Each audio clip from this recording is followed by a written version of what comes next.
성도 여러분 안녕하세요. 네, 월요일부터 시작된 이 긴 여정이 언제 끝나나 하시는 분들이 계셨을 텐데 벌써 저녁 시간으로는 오늘이 마지막입니다. 이 긴 여정을 이렇게 함께 동행해 주셔서 너무 감사드리고 올 때마다 또 이 단에 설 때마다 느끼는 거지만 이 3대가 어우러져서 이 패기가 넘치는 이 교회의 이 모습이 정말 우리 동주연합회의 자랑이구나. 그걸 매일 저녁마다 이렇게 느끼게 됩니다.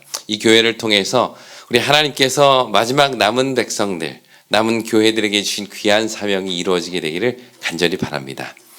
우리가 이번 한 주 동안 우리가 재림 교회가 가지고 있는 어떤 남은 자손, 남은 무리의 사명. 그러나 동시에 이 교회를 향하여 라오디게아 교회다라고 이야기를 함으로 우리가 우리 속에 있는 어떤 연약함, 가련함, 곤고함 그것을 우리가 스스로를 살펴야 된다는 이야기까지 우리가 어제 살펴보았습니다. 라오디게아 교회의 부족은 진리의 결핍이 아니라 뭐였죠? 거룩함의 결핍이었습니다. 그런 면에서 우리가 진정으로 회복해야 할 그 거룩함, 하나님께서 우리에게 원하시는 그 거룩함의 회복이 무엇인지를 우리가 분명히 깨닫고 아는 것이 너무 중요하겠죠. 우리 교재는 바로 이런 사람들을 남은 무리 중에 남은 무리라고 이야기를 합니다. 그래서 원래 제가 처음에 이렇게 매일의 연재를 말씀드릴 때는 다섯째 날 제목이 좀 달랐어요. 혹시 기억하세요? 제목이 뭐였죠? 다섯째 날 제목이? 맞아요. 누가 구워 맞는가. 근데 이것을 다시 좀 이렇게 바꿔봤습니다. 남은 무리 중에 남은 무리. 그래서 과연 하나님께서 우리에게 주시는 이 귀한 사명을 감당할 뿐만 아니라 이 라오디게아 교회의 뜨뜻미지근함에서 벗어나 마지막 때에 이 귀한 사명을 외칠 그 남은 무리 중에 남은 무리의 중요한 특징을 오늘 이 마태복음 25장의 내용을 통해서 함께 살펴보도록 하겠습니다. 마태복음 24장과 25장 이 두 장은 종말장이에요. 마지막 때에 대한 이야기를 하고 있고요. 마태복음 24장은 마지막 때에 있을 징조에 대해서, 그죠? 어떤 징조가 있을 것인가? 그러면 마태복음 25장은요, 우리가 마지막 때를 어떻게 준비해야 할지를 세 가지 비유를 통해서 말씀하신 게 바로 이 마태복음 25장입니다. 그래서 오늘은 이 마태복음 25장에 나오는 세 비유를 좀 빠르게 좀 정리를 해보면서 이 세 비유가 다 서로 다른 이야기 하는 것 같지만 결국 이 비유를 통해서 우리에게 주고자 하는 메시지는 한 가지입니다. 그것이 무엇인지 우리가 함께 본문을 통해서 살펴보도록 하겠습니다. 먼저 마태복음 25장 1절로 4절 말씀 우리 다 같이 한번 읽어보겠습니다. 자, 그때에 시작.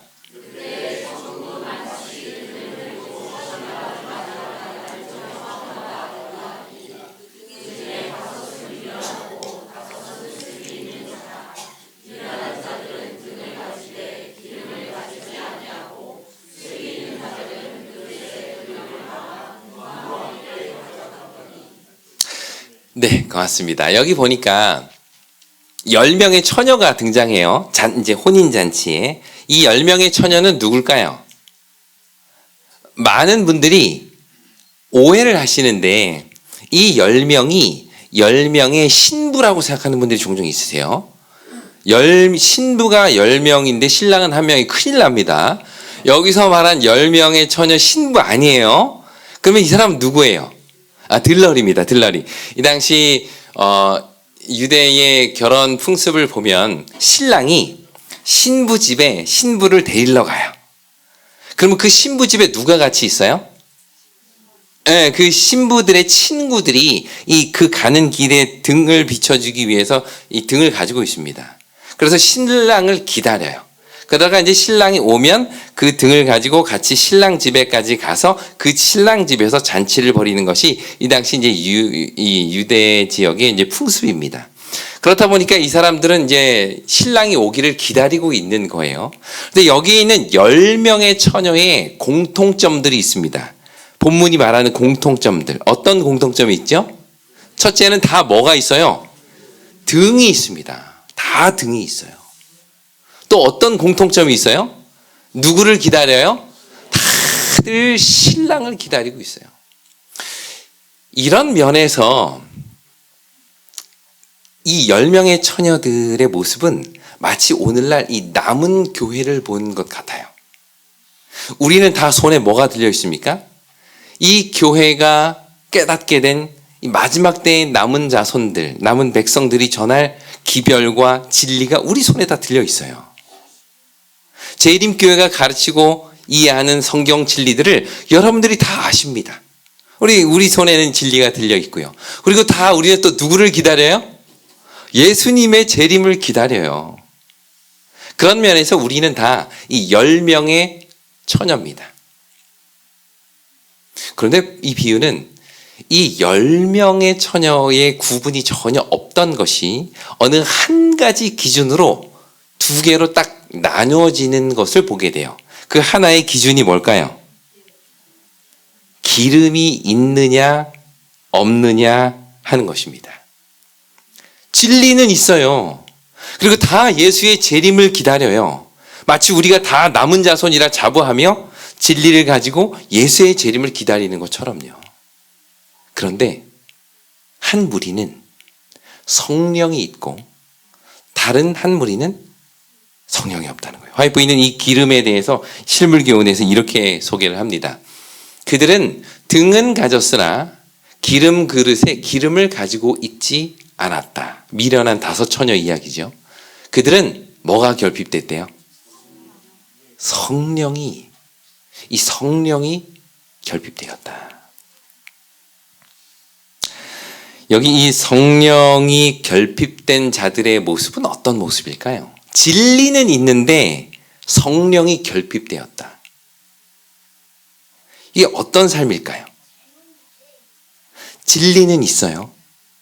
근데 성령이 결핍되었어요. 이 미련한 5 처녀의 모습입니다. 그럼 어떤 모습일까요? 진리는 있는데 성령이 없다. 어떤 모습일까요? 아까 우리 집사님 기도하시면서 어떤 기도를 하셨어요? 우리가 지식으로만 알지 않고 이 아는 진리대로 살아가게 해달라는 기도를 해주셨는데 그게 딱 이 비유에 맞는 기도예요. 진리는 있습니다. 아는 것은 있어요. 배운 것은 있고 깨달아 머리에 알고는 있긴 한데 그 아는 것을 내 삶에서 살아내는 능력이 없는 거예요. 등은 있는데 그 말씀대로 살아갈 성령의 능력이 결핍된 상태. 성경은 이런 자들을 가리켜 뭐라고 부른다고요? 미련한 처녀다. 미련한 처녀다. 다 처녀예요. 순결한, 다 등을 들고 있습니다. 진리를 가지고 다 신랑을 기다려요. 예수의 재림을 소망합니다. 그런데 우리는 과연 얼마나 우리가 알고 있는 것을 살아내고 있습니까? 우리 주님께서 재림하실 때 우리에게 묻는 질문이 야, 너 이거 알아? 너 기본교리 28번 중에 13번 교리 알아? 이걸 아느냐? 묻는 것이 아니라 너희가 아는 것을 살고 있느냐? 이 질문을 던져주신다는 겁니다.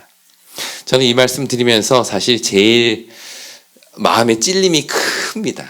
사실 신학과 학부를 4년 공부하고 또 석사 공부하고 이제 박사 공부까지 해서 왔어요. 그리고 목회 연수까지 더하면 아, 이젠 내가 좀 성경 안다 라고 이야기할 것 같은 마음이 듭니다. 근데 성경은 오히려 이런 사람에게 너 이거 알고 있니? 가 아니라 너가 아는 대로 너는 얼마나 살고 있느냐. 등은 수십 개 들고 있는데 과연 그 등을 밝힐 기름이 너에게는 있느냐. 그 질문을 하신다는 거예요. 남은 자손 중에 남은 자손은 남은 자손들이 가지고 있는 교리를 얼마나 아느냐로 끝나는 것이 아니라 그들이 가진 진리대로 얼마나 우리가 우리의 삶을 살아내느냐? 그 질문을 우리에게 하고 있다는 것입니다. 사실 오늘날 이 교회를 보면 설교할 분 많이 계십니다. 교과 공부 가르치실 분들 많이 계세요. 근데 어떤 분들이 잘 없는지 아세요? 간증하실 분들이 잘 없어요. 여러분, 설교는 저처럼 책 읽고 좀 연구해서 가르칠 수 있어요. 근데 간증은요? 간증은 내 삶의 이야기입니다. 내가 배운 내용, 내가 아는 진리, 그대로 살아가는 그 삶에서 오는 은혜를 나누는 게 간증인데요. 제가 여러분들 앞에 솔직히 고백합니다. 저는 설교하라 그러면 하겠어요. 근데 누가 간증하라 그러면 무슨 말 할지 잘 모르겠어요. 이번 한 주 살아가면서 당신이 경험한 하나님의 은혜를 나누어 주십시오 라고 이야기하면 어떤 이야기가 될지 잘 모르겠어요. 이게 미련한 다섯 처녀들의 삶의 모습입니다. 아는 건 많고 말은 잘하고 성경은 그동안 들은 게 많아서 잘 가르치는데 그대로 살아가는 삶의 이야기들이 없는 사람들, 성령이 결핍된 자들, 그러면서 스스로 생각하기를 나는 부자라, 부요하여 부족한 것이 없다 라고 생각하는 사람들, 그들이 바로 라오디게아 교인들이라는 겁니다. 오늘 예수님의 이 첫 번째 비유는 오늘 우리에게 남은 자손 중에 남은 자손, 그것은 바로 성령을 통하여 우리의 삶이 변화되는 그 경험들, 진리대로 살아가는 그 경험들, 그것이 있는 자들, 그런 자들이 되라고 우리에게 요청하고 있는 것이죠.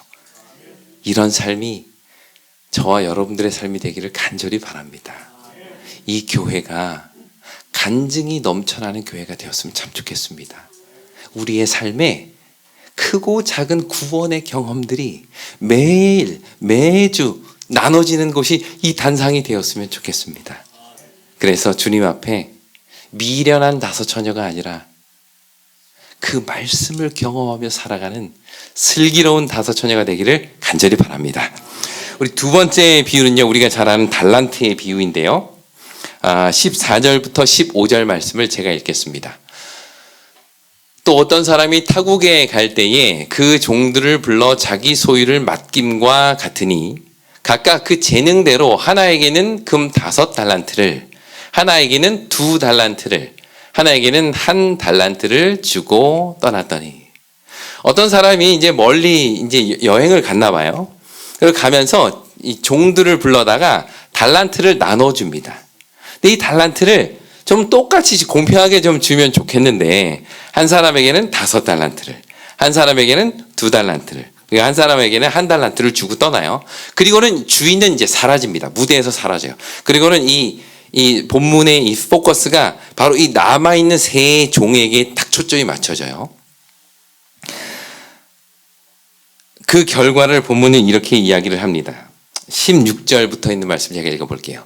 5달란트를 받은 자는 바로 가서 그것으로 장사하여 또 5달란트를 남기고, 2달란트를 받은 자도 그와 같이 하여 또 2달란트를 남겼을 때 1달란트 받은 자는 가서 땅을 파고 그 주인의 돈을 감추어 두었더니, 이런 이야기를 합니다.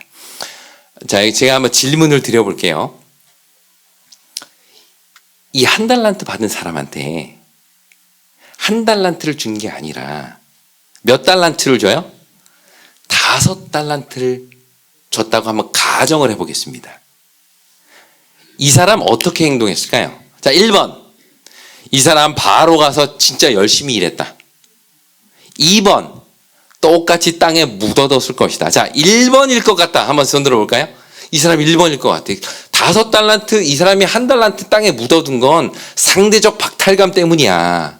쟤는 5달란트, 얘는 2달란트. 왜 나는 1달란트만 줘? 날 무시한 거야? 아, 기분 나빠. 땅에 묻었어요. 그랬기 때문에 그럴 것이다. 만약에 5달란트를 줬다면 뭔가 달라졌을 것이다. 그렇게 생각하시는 분 계신가요? 네, 우리 한 분 계시고요. 아, 한 분만 계세요?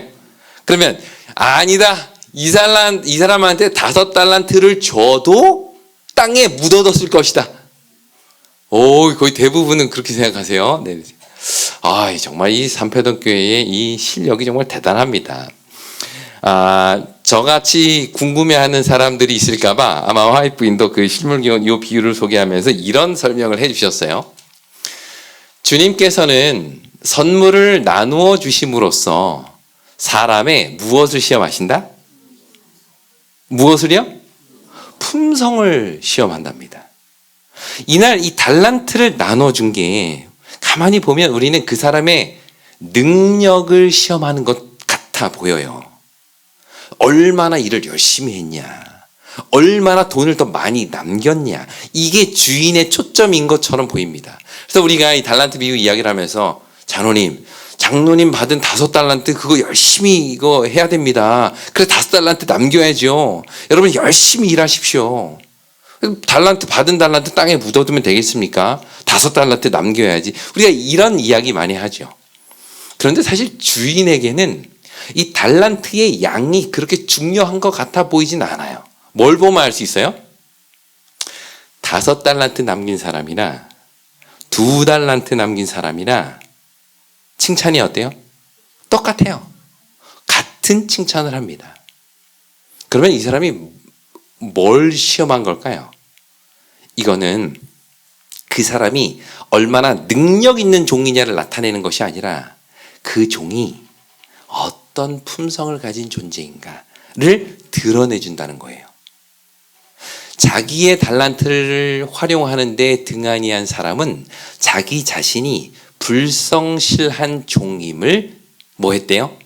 증명했답니다. 그러니까 그 사람이 1달란트 땅에 묻어뒀기 때문에 불성실한 종이 아니라 불성실한 종이기 때문에 땅에 묻었다는 거예요.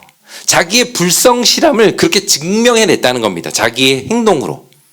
그러면서 계속 이야기를 합니다. 이것으로 보아 그가 비록 5달란트를 받았다 할지라도 어떻게 했대요? 그 1달란트를 감췄던 것처럼 역시 땅에 감췄을 것이다. 왜요? 그 사람은 불성실한 사람이에요. 주인이 뭔가를 맡겨도 그 일을 중요하게 열심히 생각하지 않고 불성실해서 그걸 그냥 대수롭지 않게 생각하는 사람이기에 5달란트를 주든 2달란트를 주든 1달란트를 주든 다 뭐 했을 것이다? 땅에 묻어두었을 것이다. 이게 이제 화이트부인의 가르침입니다. 결국 그가 이렇게 행동한 것은 그 액수 때문이 아니라 그의 품성 때문이었음을 우리가 보게 돼요. 그의 악하고 게으른 품성이 그의 행동을 통해서 드러난 겁니다. 그러니까 이 주인에게 있어서 중요한 것은 바로 그 종의 품성을 드러내는 거예요. 그래서 그 중요한 근거가 이 주인이 딱 돌아와가지고 종들을 칭찬합니다. 근데 종들을 뭐라고 칭찬해요? 야, 잘했다. 이 일 잘하는 종아. 야, 정말 잘했다. 이 능력 많은 종아. 이렇게 칭찬하지 않습니다. 칭찬 내용이 뭐예요? 잘하였도다. 착하고 충성된 종아. 여러분, 착하다. 충성되다. 이거는 다 능력에 대한 얘기가 아닙니다. 뭐에 대한 칭찬이에요? 그 사람의 품성에 대한 칭찬이에요. 그 사람이 어떤 품성을 가지고 있느냐가 드러내는 거예요. 근데 여러분, 물론 이 돈이 적은 돈은 아니지만 주인에게 있어서는 이거는 큰 일이었을까요? 작은 일이었을까요? 돌아와서 종한테 이야기하기를 이런 이야기를 합니다. 너가 어떤 일에 충성되었으니? 이 작은 일에 충성되었으니 내가 많은 것으로 내게 맡기겠다. 결국 이 일은요, 어마어마한 프로젝트는 아니었던 것 같아요. 그냥 작은 일을 그 사람에게 맡긴 겁니다. 근데 그 작은 일을 이 사람이 얼마나 착하고 충성되게 했느냐를 주인이 보는 거예요. 여러분, 작은 일은요, 능력을 나타내 주지 않습니다. 어떤 작은 일이 있을까요? 이 교회에서 하는 일 중에. 예를 들어 교회 청소하는 일. 이거 여러분 엄청난 달란트가 필요한 일 아니지 않아요? 작은 일은 능력을 보여주는 게 아니라 그 작은 일을 어떻게 했느냐는 그 사람이 뭘 보여줘요? 품성을 보여줍니다. 지금 이 주인은 그 얘기를 하고 있는 거예요.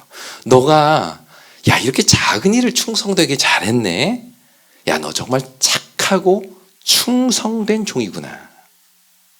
그 사람의 품성을 칭찬하고 있다는 겁니다. 여러분, 마지막 때에 남은 무리 중에 남은 무리는 어떤 사람이에요? 작은 일에 충성된 자. 그 품성을 드러낼 줄 아는 자가 바로 이 마지막 때에 남은 자 중에 남은 자임을 우리가 여기서 보여주는 것입니다. 우리는 가끔 이렇게 교회 일을 하다 보면 일 자체에 욕심이 날 때가 있어요. 그냥 이 일을 막 좀 잘하고 싶은 마음에 일 자체에 어떤 좋은 결과를 얻기 위해서 노력을 하는데, 그러다 보니까 어찌 보면 더 중요한 것을 놓칠 때가 있습니다. 이 일 때문에 사람의 마음을 상하게 할 때가 있어요. 이 뭔가 일이 잘 되게 하기 위해서 관계가 틀어지는 것들을 보게 됩니다. 근데 사실 우리가 이 달란트의 비유를 지금까지는 많은 경우 열심히 해라, 뭔가 많은 돈을 남겨라, 그래야 그게 주인에게는 아주 영광이 된다. 우리가 이런 생각에 뭔가를 자꾸 달란트를 막 개발해야 될 것 같고 뭔가 많은 일을 해야 될 것 같고 이게 착하고 충성된 종인 것 같은 생각들이 들어요. 그러나 어찌 보면 이 비유의 핵심은 일의 능력이 아니라 이 일을 하는 자들의 품성을 물으신다는 거.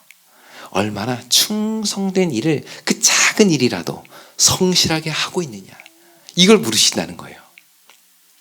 오늘 우리가 여기서 말한 이 지극히 작은 일에 충성된 우리가 되기를 간절히 바랍니다. 이런 자들이 결국은 어디에 들어가게 돼요? 주인의 즐거움에 참여하게 되는 것입니다. 그 주인의 즐거움에 참여할 수 있는 우리 모두가 되기를 간절히 바랍니다. 이제 마지막 비유가 나옵니다. 마지막 비유는 우리가 잘 아는 양과 염소의 비유인데요. 이 31절부터 있는 말씀을 제가 읽겠습니다. 인자가 자기 영광으로 모든 천사와 함께 올 때에 자기 영광의 보좌에 앉으리니 모든 민족을 그 앞에 모으고 각각 분별하기를 목자가 양과 염소를 분별하는 것 같이 하여 양은 오른쪽에 그리고 염소는 왼편에 두니라, 이렇게 이야기를 합니다. 자, 이 세 비유에 아주 중요한 공통된 특징이 있어요. 열처녀의 비유, 그 다음 우리 두 번째로 살펴보았던 달란트의 비유, 그리고 마지막 살펴볼 양과 염소의 비유는 다 어떤 특징이 있는가?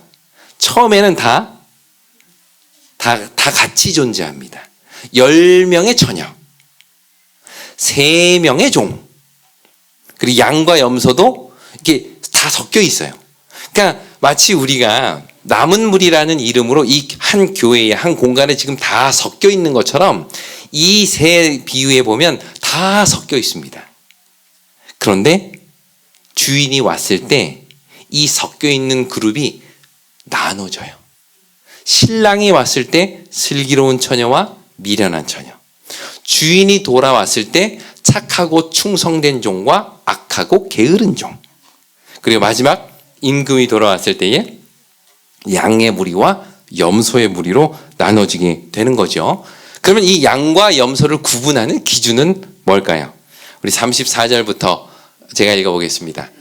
그때의 임금이 이 오른편에 있는 자들에게 이르시되, 양의 무리에게 이제 이야기를 하는 거예요. 내 아버지께 복받을 자들이여, 나와 창세로부터 너희를 위하여 예비된 나라를 뭐 하라? 상속하라. 여기 왜 굳이 상속하라라는 표현을 썼을까요? 상속은 누가 누구에게 주는 거예요? 아버지가 자녀에게 주는 겁니다. 이것은 뭔가 열심히 뭔가를 한 행위의 결과로 주는 게 아니라 신분 때문에 주는 겁니다. 뭔가를 잘한 사람에게 주는 건 뭐예요? 상품이에요. 이번에 지금 이제 동계올림픽이 한창이지 않습니까? 우리나라도 이제 오늘인가요? 어젠가요? 이제 금메달 따서 사람들이 그 스토리를 들으며 되게 많은 감동을 받았는데, 그렇게 뭔가 열심히 해가지고 잘하는 사람에게 주는 게 메달이고 상품입니다. 근데 여기서 말하는 하나님 아버지께 예비된 이 창세로부터 준비된 이 나라는 상품으로 주어지는 게 아니래요. 다시 말하면 뭔가를 열심히 잘한 사람에게 주는 게 아니라 아버지가 자녀에게 상속하듯 주는 거다라고 이야기를 하고 있는 것입니다. 그런데 그러고 35절부터 읽어보면 잘 이해가 되질 않아요. 35절부터 한번 읽어보겠습니다. 내가 줄일 때에 너희가 먹을 것을 주었고 목마를 때에 마시게 하였고 나그네 되었을 때에 영접하였고 벗었을 때에 옷을 입혔고 병들었을 때에 돌아보았고 옥에 갇혔을 때에 와서 보았느니라. 자, 지금 이 영원한 나라를 너가 지금 상속받아라. 이건 상품으로 주어지는 게 아니라 상속으로 주어지는 것이다 라고 이야기를 해놓고는 그 다음에는 다 무슨 얘기예요? 너가 줄일 때 먹을 거 줬고 목마를 때 마시게 했고 나그네 됐을 때 영접했고 벗었을 때 옷을 줬고 병들었을 때 돌아보았고 옥에 갇혔을 때 와 보았다. 이거 다 뭐에 대한 이야기입니까? 행위에 대한 이야기예요. 마치 이 하나님께 예비된 나라를 상속받는 게 야, 너 착한 일 진짜 많이 했다. 야, 너 정말 대단해. 정말 구제사업 열심히 했구나. 정말 대단해. 야, 너 이 땅에 살면서 가난한 사람들 많이 도와줬네. 정말 잘했다. 오케이, 합격, 하늘나라. 라고 이야기하는 것처럼 느껴집니다. 그렇지 않으세요? 착한 일 많이 한 사람들에게 산타 할아버지가 선물을 주듯이 마치 하늘나라도 착한 일 많이 한 사람에게 주어지는 나라인 것처럼 보입니다. 그런데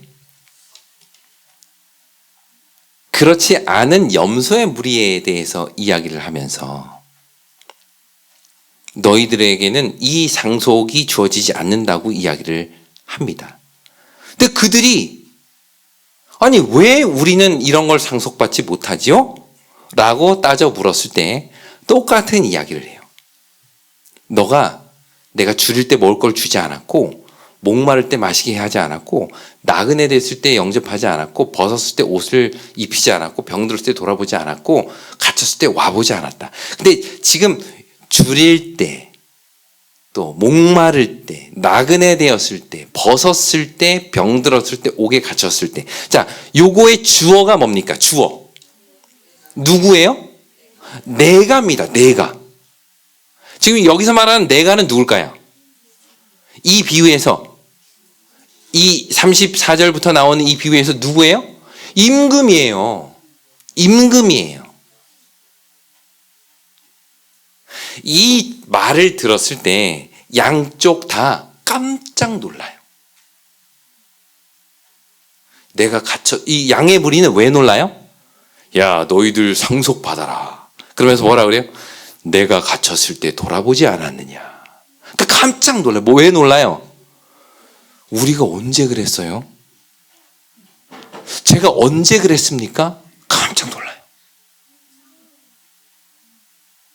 반면에 염소의 무리는 죄송합니다. 제가 이쪽만 양의 무리라고 하고 그렇다고 여기가 염소의 무리라는 건 아니에요. 오해하지 마시고. 근데 이 염소의 무리한테 얘기하기를 야, 넌 왜 내가 갇혔을 때 돌아보지도 않았고 배고팠을 때 먹이지도 않았고 헐벗었을 때 입히지 않았고 그랬다. 근데 이 사람들이 또 뭐라고 놀라요? 우리가 언제 안 그랬습니까? 놀라운 것은 마지막 때에 주님께서 오셨을 때에 둘 다 놀란다는 거예요. 깜짝 놀라요. 구원받은 무리들은 뭐 때문에 놀라요? 아니 어떻게 나 같은 사람이 구원을 받아요, 하나님? 제가 언제 주님께 그런 좋은 일을 했습니까? 반면에 구원받지 못할 무리들은 뭐 때문에 놀라요? 제가 진짜 열심히 했는데 제가 언제 주님한테 그런 거 안 했습니까? 제가 언제 임금님께 그런 일을 안 했어요? 이렇게 놀라는 두 무리에게 그들 둘 다 입을 닫을 만한 대답을 하십니다. 그게 뭐예요? 45절 말씀 보겠습니다. 다 같이 읽어볼게요. 이해 시작.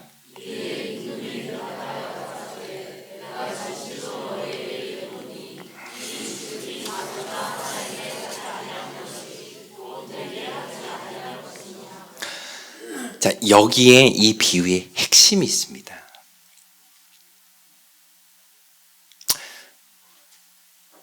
이 사람들은 임금인 줄 알고 그렇게 한 행동이 아니라 이 임금이 볼 때 지금까지 나에게 그렇게 너희가 하지 않았냐, 나한테 그렇게 좋은 일을 많이 하지 않았냐. 그랬더니 양의 무리가 언제 우리가 당신한테 그랬습니까? 저는 그런 적 없는데. 그랬더니 임금이 뭐라 그래요? 지극히 작은 자 하나에게 한 것이 내게 한 거야. 반면에 염소의 무리에게는요, 우리가 언제 안 했습니까, 당신한테? 우리 진짜 많이, 제가 헌금도 많이 드리고, 이제 교회로 치면, 하나님, 제가 진짜 봉사도 많이 하고, 와, 제가 이 교회 졌습니다. 언제 제가 주님을 안 복량했습니까? 근데 임금이 묻는 건 뭐예요? 지극히 작은 자 하나.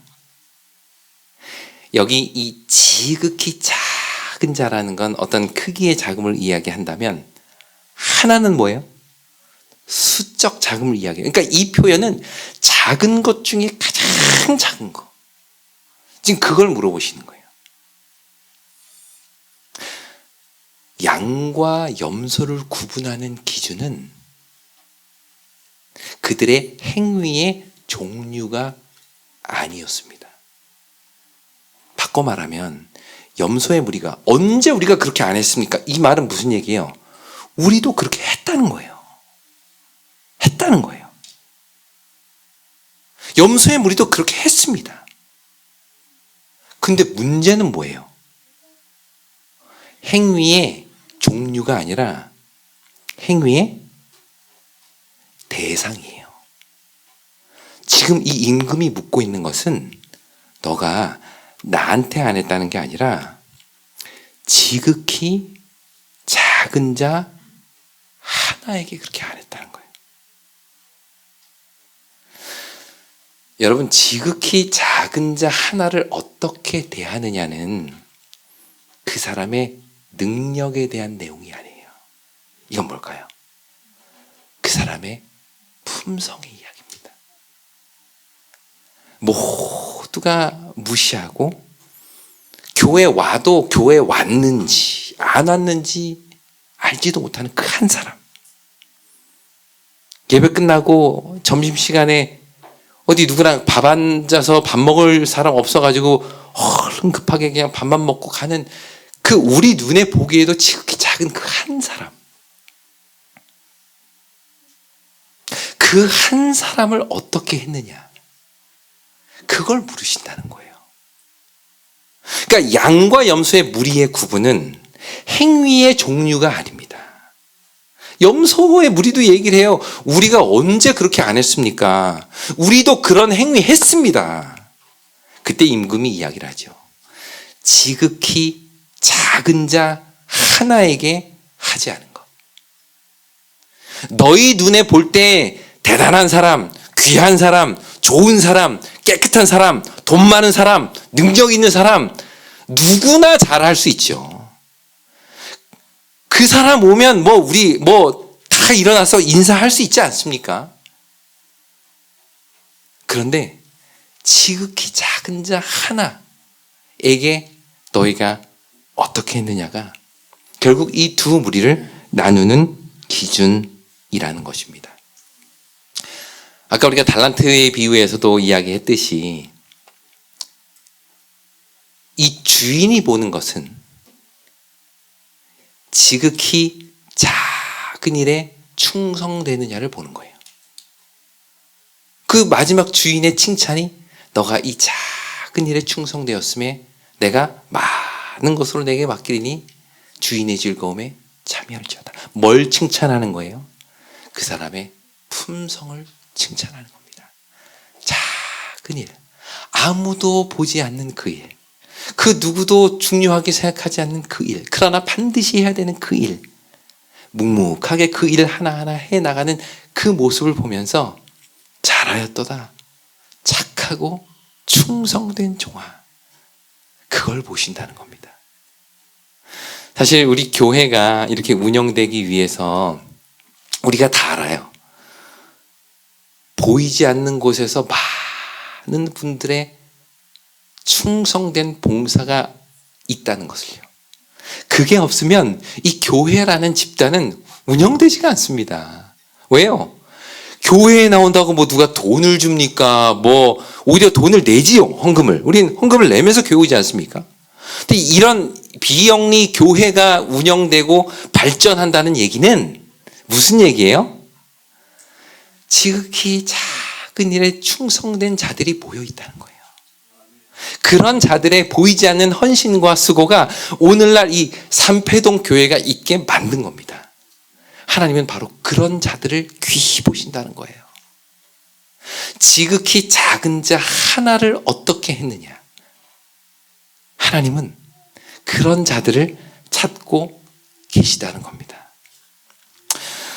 오늘 이 세 가지 비유를 통해서 결국 우리에게 이야기하고자 하는 핵심은 이것입니다. 열 처녀의 비유.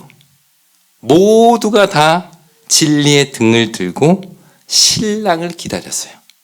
마치 진리를 가지고 재림을 기다리는 우리 남은 무리처럼 말이죠. 달란트의 비유. 모두가 주인이 주신 달란트를 받았습니다. 마치 우리 모두가 우리에게 주어진 세 천사의 기별을 가지고 있는 것처럼요. 양과 염소의 비유. 양이든 염소든 모두가 다 임금을 알고 그 임금에게 최선을 다했어요. 마치 교회를 다니면서 우리가 다 한 마음으로 하나님을 섬기는 것처럼 말이죠. 그런데 그 남은 무리 가운데 누가 있어요? 남은 무리가 있다는 거예요. 남은 무리 중에 남은 무리가 있다는 것입니다. 모두가 달란트를 받고 모두가 임금을 기다리고 모두가 등불을 들고 있지만 결국 우리 주님 다시 오실 때 이 무리는 두 무리로 나뉘어지게 될 겁니다. 우리 교회도 두 무리로 나뉘어지게 될 거예요. 그 기준은 우리가 얼마나 알고 있느냐가 아니라 우리가 얼마나 성령의 능력으로 그 말씀을 우리의 삶 가운데, 우리의 품성 가운데 드러내며 살고 있느냐. 그걸 물으신다는 거예요. 마가복음 12장에 보면 한 서기관이 와서 묻지요. 모든 계명 중에 어떤 계명이 가장 큽니까? 우리 마지막 때의 남은 자손의 중요한 두 가지 특징은 뭐였죠? 하나님의 계명과 예수에 대한 믿음을 지키는 자니라. 우리가 이제 지난 한 주 동안 이 역사, 이걸 어떻게 이해해 왔는지에 대한 역사를 우리가 쭉 살펴보았어요. 이제 그게 이제 여러분들 이거 딱 들으시면 아, 하나님의 계명이 어떻게 점점 발전되어서 이해되어 왔는지 다 탁 떠오르셔야 돼요.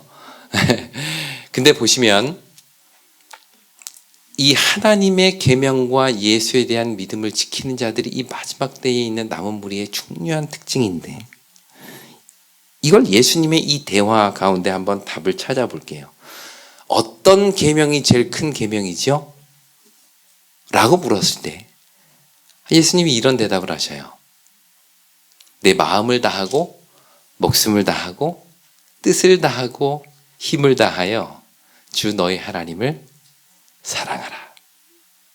둘째는 이것이니 내 이웃을 내 자신과 같이 사랑하라. 이 계명보다 더 큰 건 없어. 남은 무리의 중요한 특징. 하나님의 계명. 예수 믿음. 한때는 우리가 이것이 안식일을 지키는, 토요일로 안식일을 지키는 게 하나님의 계명이요, 이것이 남은 무리의 유일한 특징이다 라고 가르쳤던 시대가 있었습니다. 그러나 이제 우리는 이 말씀을 통해서 다시 한번 남은 무리 가운데 남은 무리는 바로 우리 주님께서 말씀하신 것처럼 하나님을 온전히 사랑하는 그 사랑과 내 이웃을 내 몸과 같이 사랑할 줄 아는 그 사랑의 마음, 하나님의 품성을 온전히 살아내고 드러내는 자들, 그들에게 하나님은 너희야말로 남은 무리 중에 남은 무리다 라고 말씀하십니다. 그런 면에서 하나님의 계명을 지킨다는 말은 그리스도의 사랑을 회복하는 것이에요. 계명 중에 가장 큰 계명인 하나님의 사랑, 그리고 그 일은 예수에 대한 믿음을 통해 우리 속에서 이루어진다는 것입니다. 그러한 믿음을 우리 모두가 갖게 되기를 간절히 바랍니다. 그래서 우리 주님 재림하시는 그날 슬기로운 처녀로 주님 앞에 서게 되기를 간절히 바랍니다. 착하고 충성된 종으로 주님 앞에 서게 되기를 간절히 바랍니다.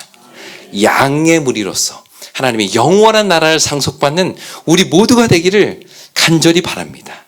남은 무리 중에 남은 무리, 그것이 오늘 저와 여러분들이 되기를 간절히 바라면서 이 저녁 말씀을 마치겠습니다.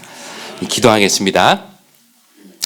하늘에 계신 하나님 아버지, 저희를 남은 무리로 불러주시고 이 세천사의 기별을 전하는 귀한 사명을 맡겨주시니 감사합니다. 그러나 이것이 우리로 하여금 영적 교만에 빠지는 근거가 되지 않게 하여 주시고 우리의 가난함과 곤고함과 헐벗음과 앞을 보지 못하는 이 상황을 스스로가 깨닫고 열심을 내어 회개하는 우리가 되게 인도하여 주시옵소서. 주님의 품성을 담고 싶습니다. 예수의 사랑을 담고 싶습니다. 그 주님의 계명을 온전히 우리의 삶에 살아내고 싶습니다. 성령이시여 우리의 삶 가운데 역사하셔서 성령의 능력으로 아버지의 품성을 온전히 구현하며 살아가는 우리 모두가 되게 역사하여 주시옵기를 예수님의 이름으로 기도드립니다.